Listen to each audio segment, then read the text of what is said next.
بسم الله الرحمن الرحيم. Assalamu alaikum wa rahmatullahi wa barakatuh. Soyez les bienvenus aujourd'hui encore sur l'émission des relations entre musulmans et les non-musulmans. Le sujet qu'on va aborder aujourd'hui, c'est est-ce qu'il est permis à un musulman d'avoir confiance, de faire confiance à des non-musulmans, et aussi est-ce qu'il est possible pour un musulman d'établir des relations sociales comme l'hospitalité, comme l'amitié avec les non-musulmans. Inch'Allah, j'ai dans le studio aujourd'hui avec moi M. Ibrahim Idriss et aussi M. Rabiou Abdel Ghaffar. Inch'Allah, moi c'est Teslim Adiyema et ma première question va envers M. Rabiou, et la question c'est que est-ce que c'est permis à un musulman dans l'enseignement de l'islam de faire confiance à un non-musulman? Ok, merci beaucoup. Avec votre question, je pense que c'est quelque chose qui est très pratique avec la vie quotidienne la vie quotidienne des musulmans et des personnes d'autres confessions. C'est bien pratique et puis ça se voit avec la vie du prophète Mohammed sallallahu alayhi wa sallam avec ses compagnons. Donc ils ont bien vécu avec les non-musulmans, même ils ont donné des confiances, ils ont fait confiance aux non-musulmans à les donner des animaux, à les emporter d'un endroit à l'autre, à les soigner, puis aussi à garder des choses qui les appartient.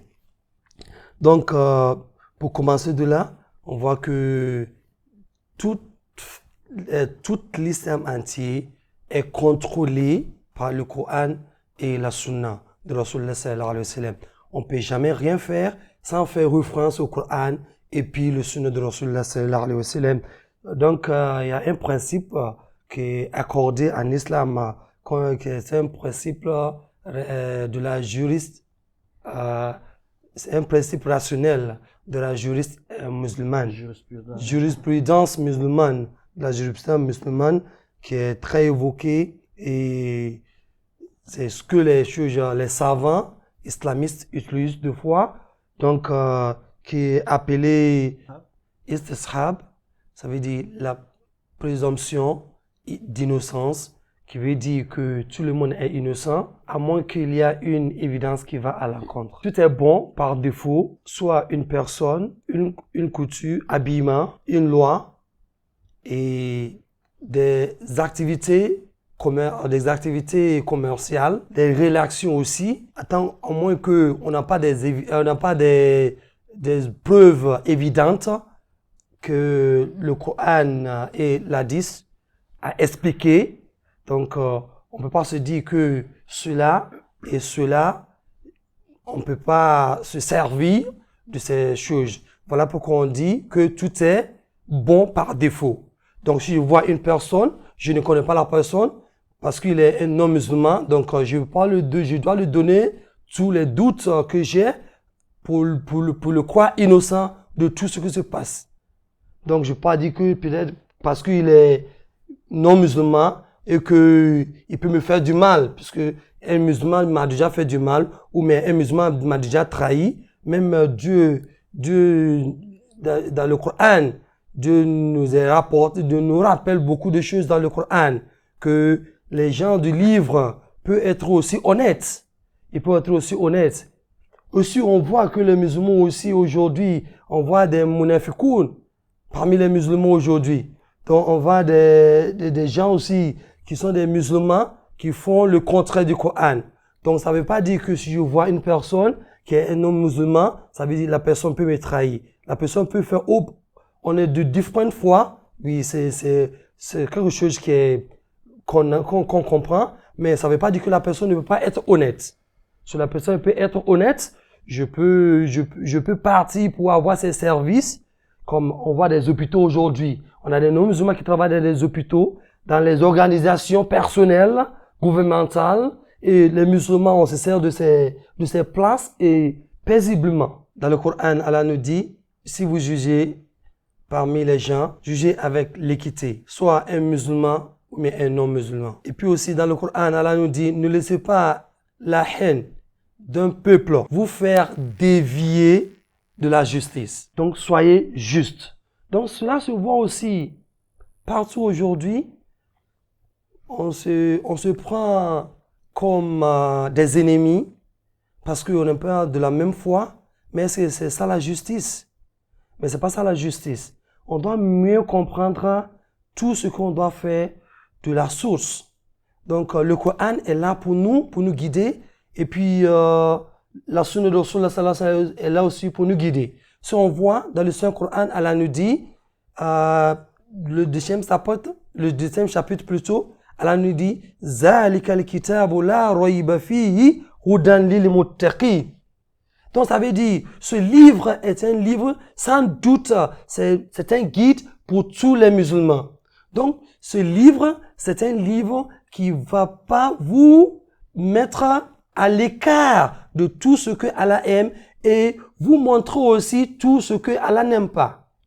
Donc en suivant le Coran, en suivant la sunna de Rasulullah sallallahu alayhi wa sallam, on a bien émulé la sunna de Rasulullah sallallahu alayhi wa sallam. Que par exemple, le prophète sallallahu alayhi wa sallam, rapporté par Aïcha, le Rasulullah sallallahu alayhi wa sallam et Abu Bakr ont employé un homme de Bani Adil comme un guide.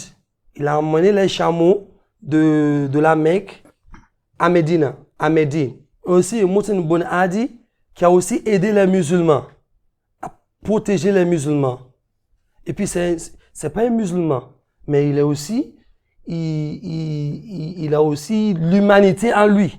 Donc, il a failli aider les musulmans pour montrer aussi l'humanité. Rasulullah sallallahu alayhi wa sallam a fait confiance à Anajashi, qui est un roi éthiopien, avec la protection des musulmans qui ont quitté la Mecque. On voit cela aussi avec Abu Talib, qui était l'oncle de Rasulullah sallallahu alayhi wa sallam. Il a protégé et il a donné de bonne sécurité à Rasulullah sallallahu alayhi wa sallam. Donc il lui a donné une bonne sécurité puisque les ennemis ne lui blessent pas. Donc on voit cela avec Abu Talib. Rasulullah sallallahu alayhi wa sallam aussi a ordonné les musulmans de se faire soigner par Al-Harith Bun Kilda. Il était un médecin, donc c'est lui qui soignait les musulmans.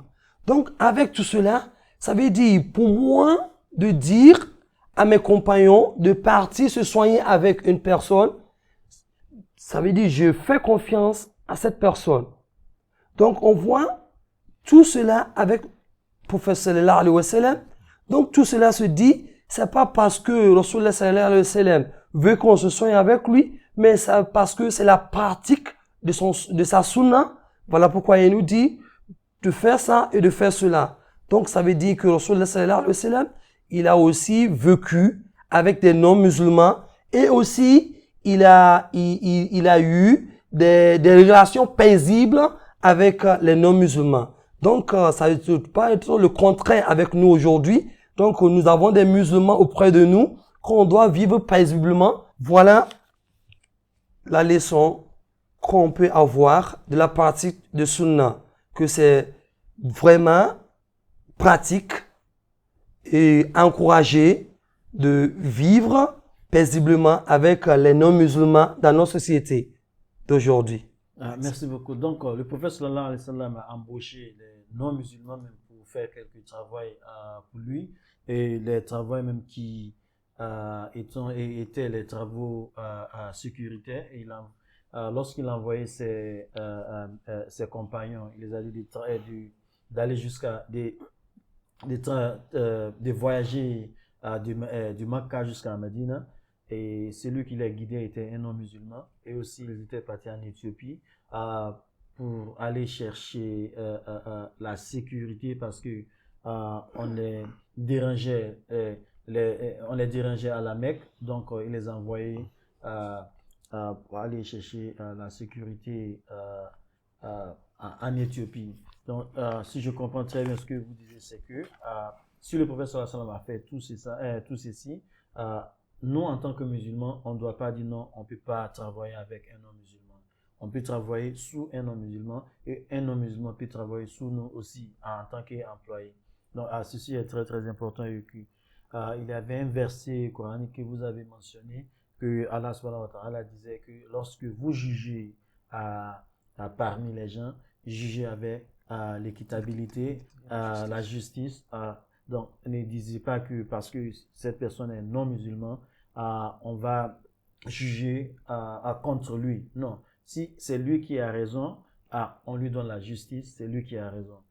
Même si il a raison, même si un musulman a eu tort, on va juger contre lui. On ne va pas dire parce qu'il est musulman, on va lui donner la raison. Non.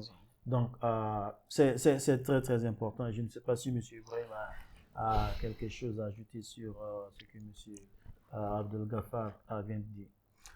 Merci beaucoup. Bon, je peux ajouter que au sujet de faire confiance aux non-musulmans, il n'y a tellement pas un problème. Je veux dire, il n'y a pas aucun problème parce que, comme nous avons dit ça auparavant, que la meilleure façon de pratiquer l'islam, c'est de muler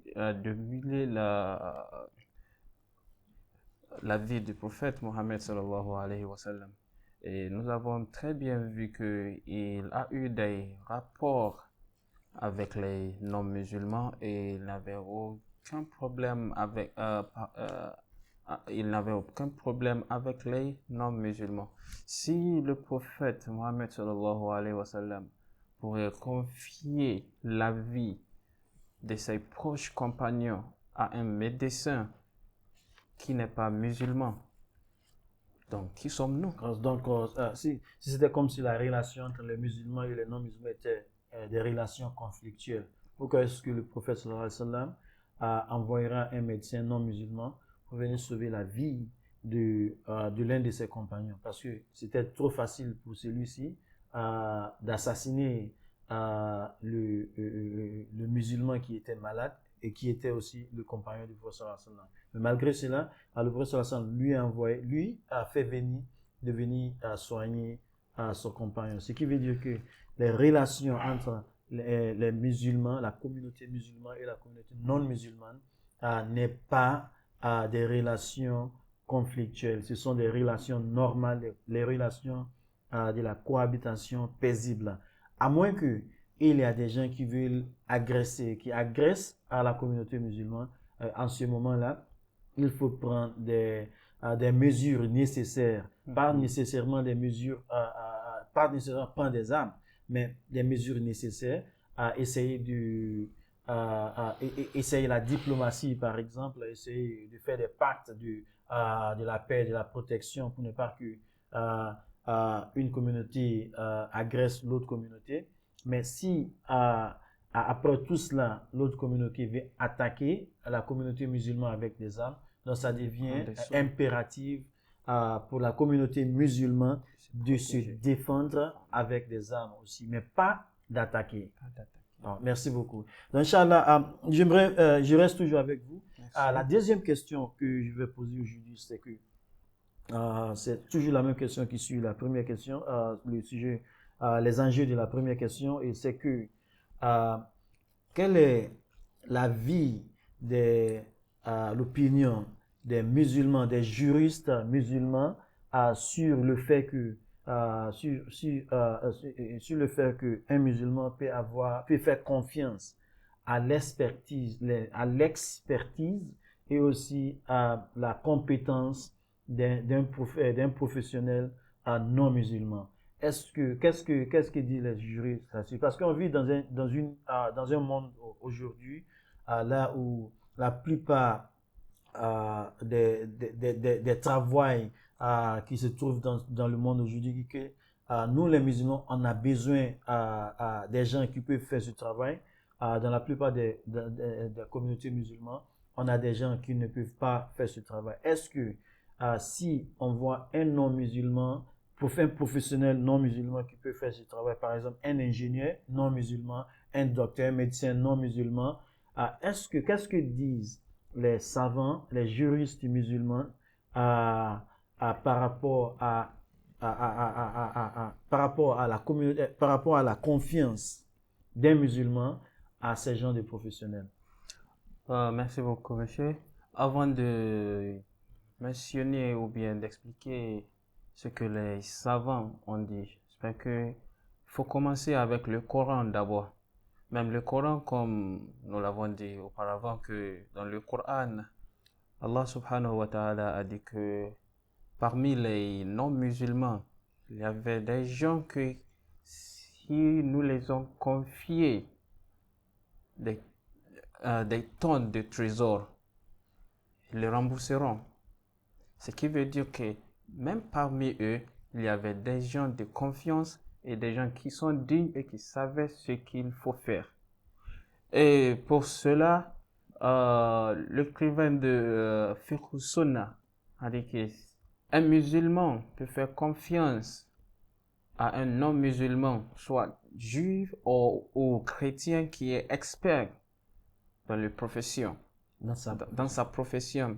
Et comme l'avait dit aussi notre frère, que le prophète Mohammed sallallahu alayhi wa sallam, quand il déménage de la Mecque à Médine, il a aussi employé un non-musulman comme leur guide.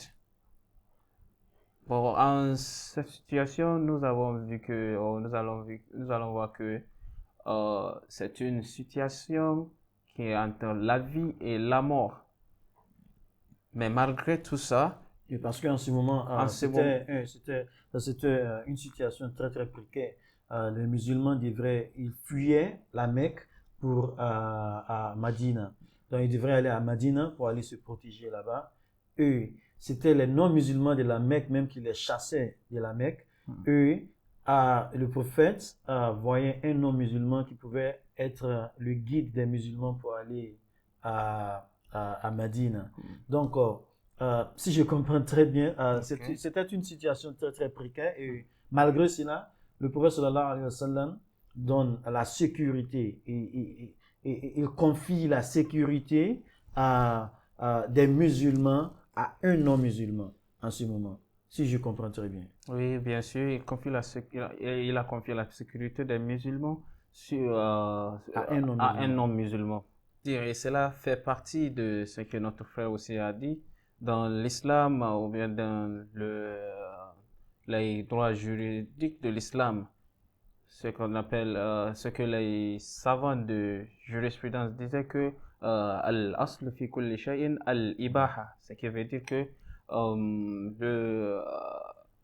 la racine de toute chose est que est permissible.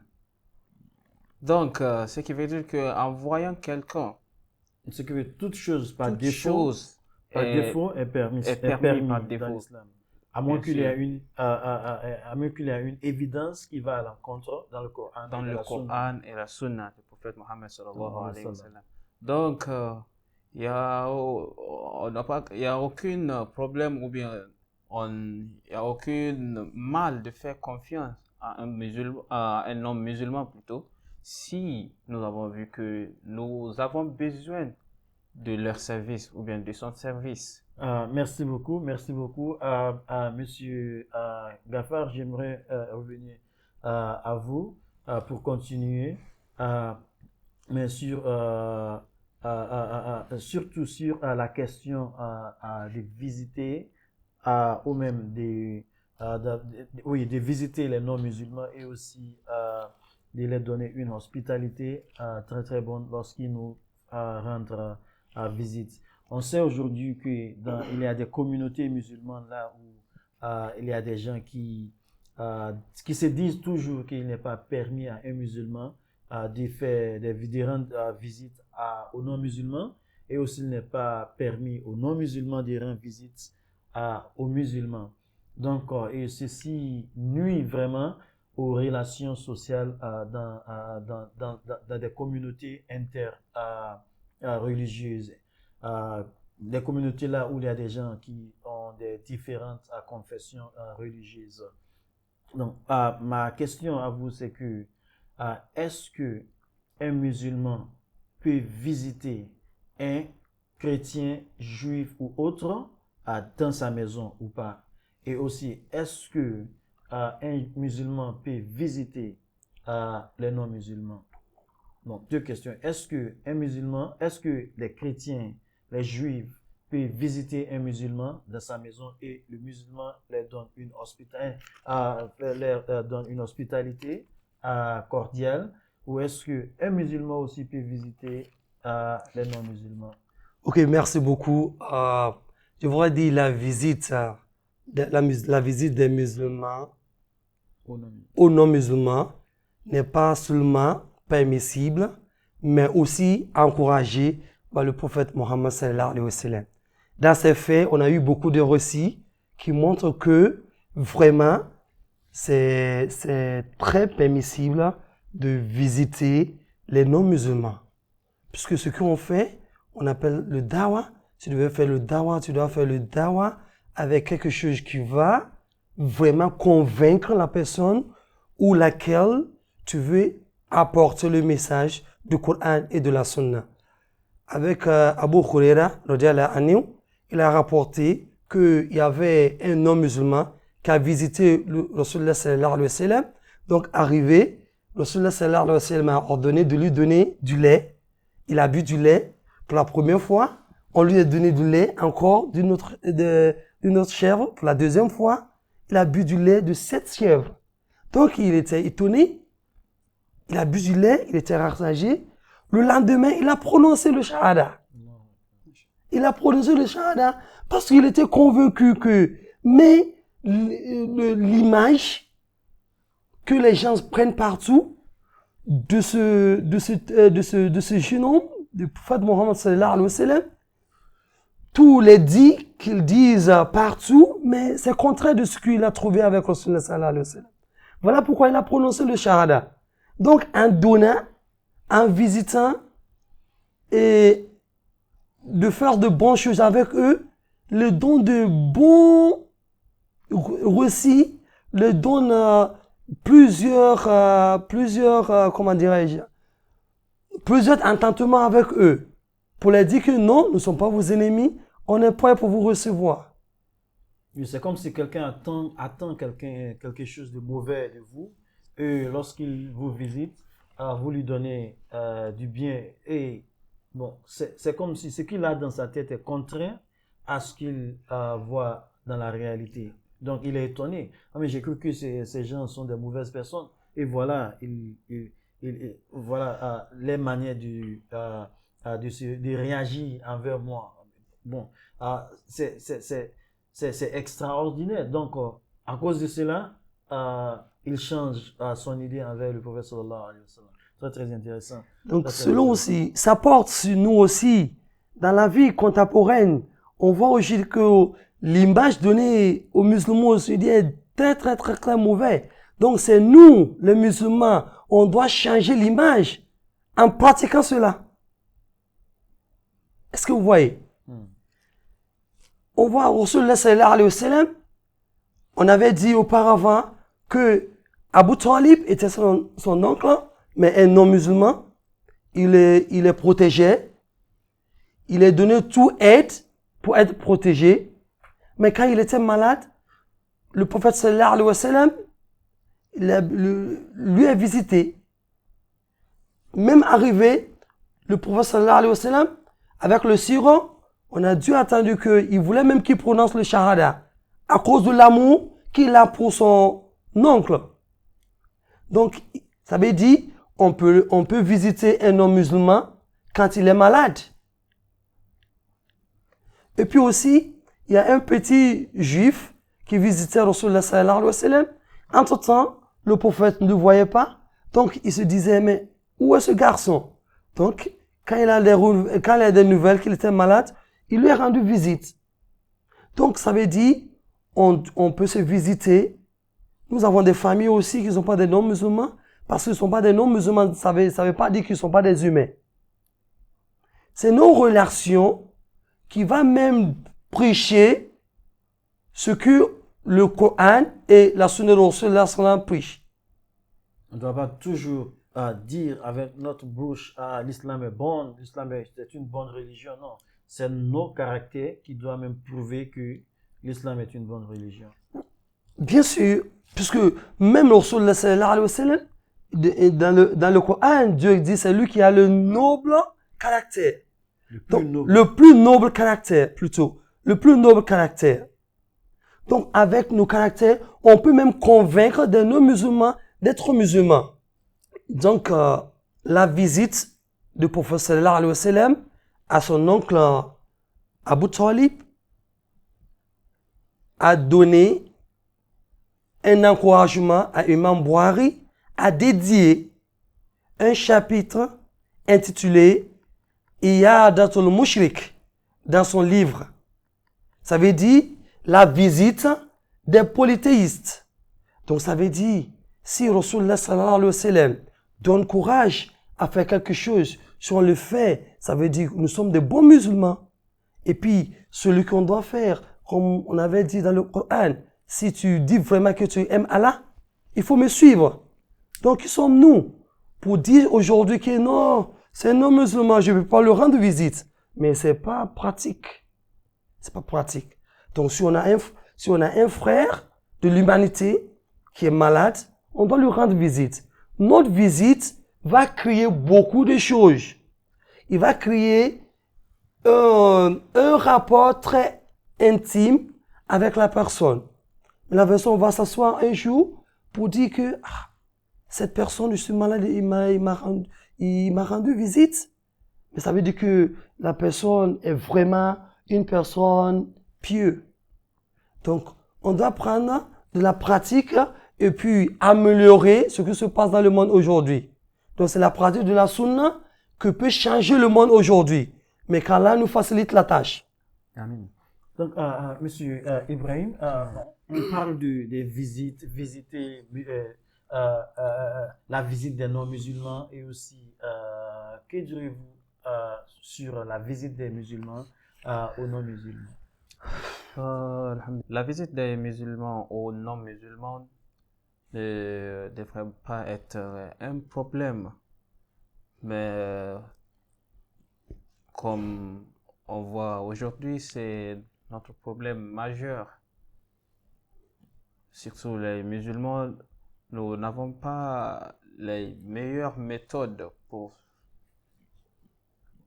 vivre avec les non-musulmans dans la même société, dans la même communauté, je vais dire.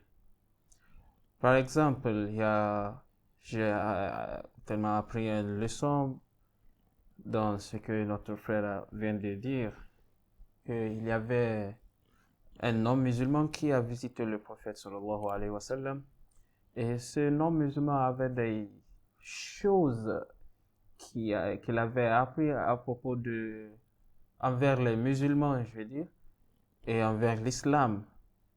Mais arrivé au prophète Mohammed sallallahu alayhi wa sallam, il a pu comprendre que la situation est très très différente.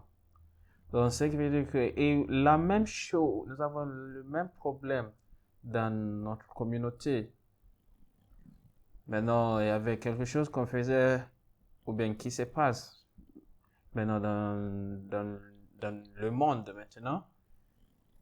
Bon, en attendant seulement que il y avait des groupes, ou bien il y avait quelqu'un qui appartient à un groupe a fait quelque chose.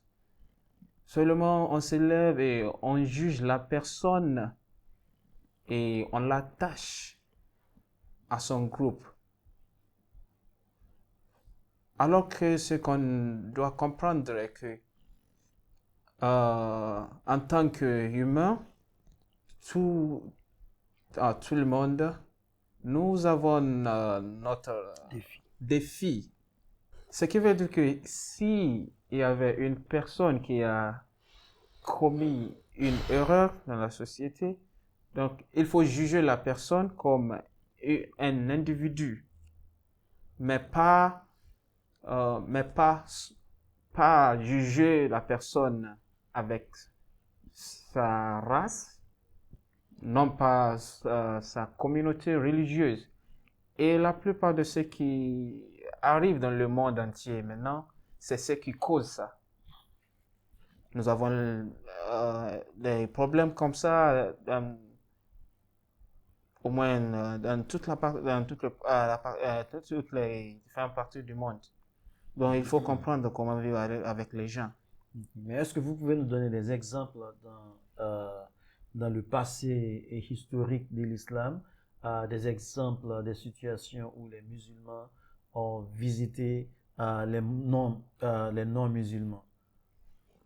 Masha'Allah. Parce que on sait, c'est dans ce monde contemporain qu'on trouve des musulmans qui disent non, on ne peut pas visiter les non-musulmans. Et on sait aussi que nous, les musulmans, nous tenons très fort à nos passés historiques dans l'histoire musulmane. Souvent, on croit beaucoup à tout ce que nos ancêtres dans l'islam ont fait. Et si l'on fait, on voit vraiment que aussi, oui, c'est acceptable. Est-ce que nous avons des évidences dans l'histoire de l'islam? Je sais que le frère a mentionné quelques exemples, mais est-ce qu'il y a d'autres exemples qui nous disent que oui, un musulman peut le faire parce que ça s'était déjà fait dans le passé? Oui, bien sûr, parce qu'il est aussi mentionné clairement dans le Fatawa al-Raziya. Le prophète Mohammed sallallahu alayhi wa sallam a dit à Hassan que il n'y a aucun problème pour un musulman de visiter ou bien accueillir un non-musulman. Même s'ils ne sont que des connaissances. Et faisant un tour sur les histoires historiques du prophète Mohammed sallallahu alayhi wa sallam, on va aussi voir que le prophète sallallahu alayhi wa sallam avait un voisin non musulman, plutôt un polythéiste, qui est très bien dans la préparation des soupes. Et que ce jour-là, il a préparé un soupe et invité le prophète Mohammed sallallahu alayhi wa sallam. Mais quand il a invité le prophète sallallahu alayhi wa sallam, le prophète lui a dit, Aïcha est ici. Est-ce que je peux venir avec Aïcha? Aïcha, sa femme. Aïcha, sa femme. Mais il a dit non. Il est retourné au prophète Mohammed sallallahu alayhi wa sallam la deuxième fois pour inviter le prophète. Et le prophète a répété la même chose. Pourrais-je venir avec Aïcha? Et il a refusé. On ne sait jamais, peut-être qu'il a ses raisons personnelles. Il est retourné la troisième fois avec la même invitation. La même invitation. Et il est retourné la troisième fois avec la même invitation. Et le prophète Mohammed sallallahu alayhi wa sallam a aussi répété la même chose. Et ici, la personne a accepté le prophète sallallahu alayhi wa sallam de venir avec Aïcha. Et le prophète sallallahu alayhi wa sallam est allé chez lui et il, avec Aïcha, ont mangé la soupe de cette personne. Bon, et si le prophète peut faire ça avec un non-musulman et plutôt un polythéiste, donc, ça prouve que c'est permis aux musulmans de visiter les non-musulmans et même manger chez les non-musulmans.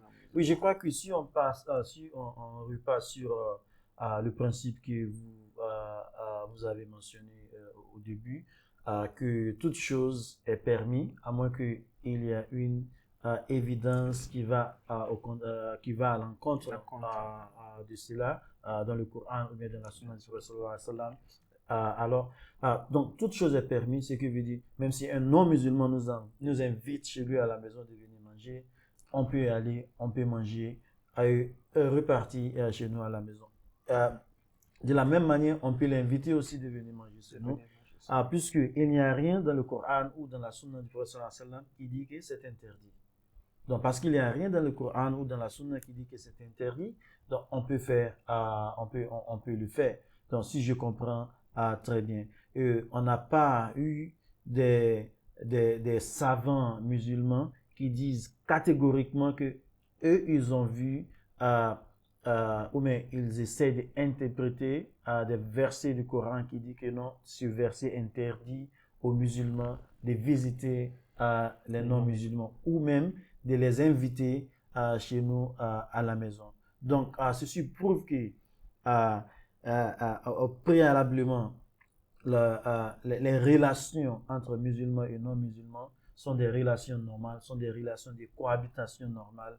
Il n'y a pas de problème, on peut cohabiter avec eux paisiblement au fur et à mesure qu'ils ne nous agressent pas et qu'on ne les agresse pas. On peut vivre ensemble sans problème, sans se battre à chaque jour. Donc, ceci est très, très intéressant à savoir. Merci beaucoup. J'aimerais vous remercier très bien d'être venu aujourd'hui, d'être venu ici aujourd'hui encore. À cause du temps, on va s'arrêter ici. Merci beaucoup messieurs, et merci à nos téléspectateurs, à nos auditeurs, à la radio aussi. Assalamu alaikum wa rahmatullahi wa barakatuh.